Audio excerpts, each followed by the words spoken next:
Hello there, Sarah from 17 once again. This is my Dark Souls 2 beta playthrough. This is the final part of pretty much everything I did during it. I've tried to make this as rich and as full and unedited as I could, so that you could see exactly what I got up to with my time with the game. And also, it would give you an opportunity to see the things that are different, the things that will change when the full game comes out. So, in a year's time, when you're curious, you know, what the beta was like, or what was different, or once you're sick of Dark Souls 2 and you want to look back at when you were excited for it, you can come back to these videos and you can check them out and you can go, well, shit, look at that. Just imagine how different it would be if that was still in the game, or if that's how this worked, and so on and so forth. That right there was silly. Trying to hit a guy on the ground, I was having no luck. These giant swords, they're going to take some technique and getting good with. Like, you know what I'd like on Dark Souls? If when you upgraded a weapon, it increased its moveset. Because then it'd give impetus on upgrades. It'd make upgrades, you know, more than just DPS. Like, can you imagine if getting the final upgrade gave you a special ability, like a super ability, but to get that final upgrade you had to do something really tough? So there'd be a lot of people running around with an unupgraded sword, and if you come up against somebody who had the last upgrade, it was just like, Jesus Christ, this dude's a psycho and I'm about to get destroyed. That'd be so cool. I mean, it'd be so cool until the editors came out and then every motherfucker had one. But I'm hoping the security on Dark Souls 2 is a little bit better, although I don't think it will be. Because if the security was really so good, it would have never happened in the first place, and it's the same console, so it's probably going to have the same issues. That being said, I'm pretty much guaranteed I'll use it to make fast builds once I've put enough hours into the game, and I can't be asked to do it anymore. Because I don't think there's anything wrong with that, even though it's a breach of, you know, the system use. But this is the last section of the beta. At this point, we were on broken glass, because I think it was already past the time it should have ended, so anything after this point is just, you know, charity. And it's still in the difficult mode, if you've not noticed.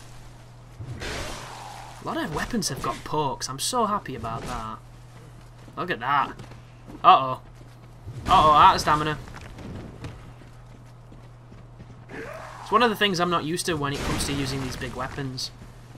Stamina management is a problem with big weapons, because the big weapon takes off so much stamina, and when you're not used to using them, you don't pay attention to your stamina enough, so you need to be really careful.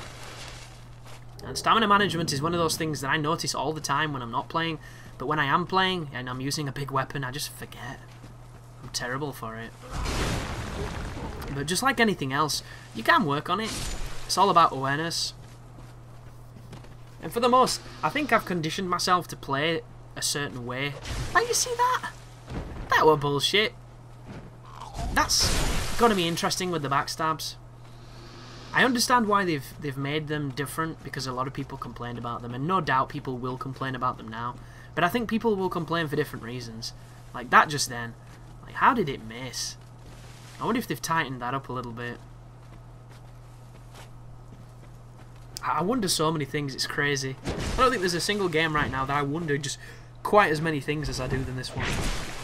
Because I've got so much with my expectations of what things are and how things should work. So that when I play them and I see how they do work, it's always like cognitive dissonance.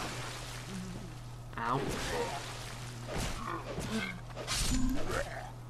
But a lot of people criticise the movement, and I get what they mean. I can't put my finger on exactly why I don't like it as much.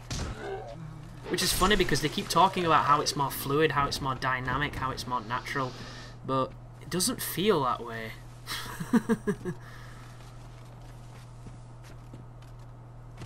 But I do have faith that the final game is going to quell all these, you know, trepidations that we have. Because that's what games do, man. You play a demo, and sometimes a demo can be the worst representation of it. And then when you get it, you're stunned that it's different. And conversely to this, you can play a demo that's really good and amazing and fun, and then when you get the main game, it's not, you know? It was kind of like that honeymoon hour, and then after it, it's just samey nonsense bullshit. I suppose that's just the gamble that you take, and the reason why pre-owned sales are so prevalent. Another thing there as well, I don't know if you noticed, but my riposte, when I swung my shield, it took a lot of stamina off me. So that's another thing I've not really been paying attention to when I was playing. There's the backstab. Like, did backstabs take off stamina when you did them? I can't remember if they did. Suppose it's those bits of white noise that you don't really notice when you've played for so long.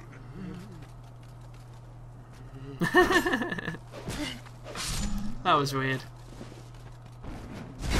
But I do think perhaps the biggest seal of approval that this game has got for me is when Epic Neighbor said it was better than the first one. Which, for him to say that, it has to be something really special. But I don't really know how he stands on Demon Souls, so... Like, maybe he preferred Demon Souls to Dark Souls, so maybe it weren't such a big thing. Because a lot of people are like that, especially the older guys. The people who started on Demons. But the only thing I like about Demon Souls is the speed. Like, everything else, I think it's just a worse version of Dark Souls. Which, I know that doesn't really make any sense, that sentence, because it came first. So Dark Souls, if anything, is a better version of Demon Souls, or a worse one, depending on your proclivity. So, you might have noticed that I'm being really reckless in these final moments of this demo. You do not want to get this many guys on you. Although, this weapon is a great weapon for this situation, and that was a mistake. But it's all good, because for some reason, they've gone full retard, and they're not really aggressive like they were before. They're good at doing that, though. They're really good at that last-minute dodging. Whoa, how did that miss? Sneaky bastards. Here he comes. Got no stamina. Stun him with the first hit, go for the big hit, and miss. And here he comes. I mean, I'm really curious to what they changed in the AI to make them as cunning as they are, because they're very cunning. I think it's probably one of the more vicious AIs I've seen. It's not quite Ninja Gaiden, and because those are just daft. But it's still really vicious. But it's not quite as full on. That's the one thing you notice with Ninja Gaiden. They're always attacking. And every moment, if they're not covering distance to get to you, they're throwing shit at you. And if they're not doing that, they're next to you and they're trying to grab you or they're trying to smack you. Which, I've got mixed opinions on that. But that seems to be what a lot of difficulty is, you know, up the aggro, up the attack rate.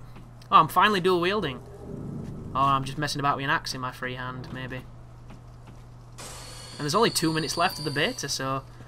I thought I dual wielded a little bit more. Maybe I didn't. Maybe I just dreamt it. It was quite early morning. Oh, interesting. Push into smack. Into crazy two-handed good stuff.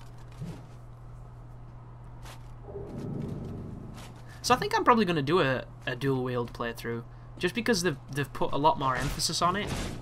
It's funny when you hear all the media talk about it, they talk about it like it's a new thing, when really all they've done is make something that was already there work a little bit better and make a little bit more sense, because I think that's the main thing. There was no real need or reason to dual wield in Dark Souls. Now there is, because some of those combos are really fast, they do a lot of damage, and they don't take off as much stamina as they would if you'd done them the traditional way. But I'm really curious to see if there's going to be an overpowered combination of you know, perhaps two quick things that enable you to infinite stun lock. That'd be bad. I'm also curious if Phantom EWGF guy is going to come back and start working on Dark Souls 2 when it comes out, because that guy has done a lot of work in the community. I'm talking about a lot of the science of it. You know, pretty much all the breakpoints, all the nuance was probably pioneered by him and his friends, because they went deep in explaining a lot of things. And if not for those people, a lot of the information that people know now off the back of their head, like it's just this obvious, simple statistic, is stuff that those guys figured out before they even had a name for it. So once again, I'm dual wielding, and I'm in a really dicey situation with a lot of people, but I'm having fun, and I suppose that's the main point. I don't recommend this. It was fun while it lasted. Yeah! And there you go, guys. That's from turning off the servers in the middle of that epic battle. So as always, thank you for watching, folks, and I will see you on Dark Souls 2. You take care now.